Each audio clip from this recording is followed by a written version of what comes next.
My name is Arun Mathur. I am the CEO of I&M Bank. I think the two parts to the very interesting chat that we had today, getting to know what the feeling is from our customers. Number one is the question of housing. Everybody wants to buy a house, and I can relate to this issue about everyone going with their first house. When I bought the first house as well, it was such a struggle, not just in terms of the rate of interest, but on the cost.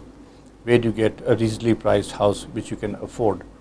And that is a very important area of concern for many Kenyans. And we have to address this issue both from the side of the banking industry as also the supply side. I think the supply side is very important. If there are developers who are going to put up these projects, how can you make sure that sufficient funding is available to them, or maybe low cost land is available to them for them to build these houses, and they have to build in bulk. You can't do low cost housing and put 50 apartments. You have to do 5,000 or 10,000 apartments. So it has to be a combined approach. We definitely need the government's help as well. So that is one area of concern. I think the other area of concern which is always there in our back of our minds is what's going to happen to interest rates, because interest rates the last few years have fluctuated a lot, and it puts quite a bit of pressure on everyone.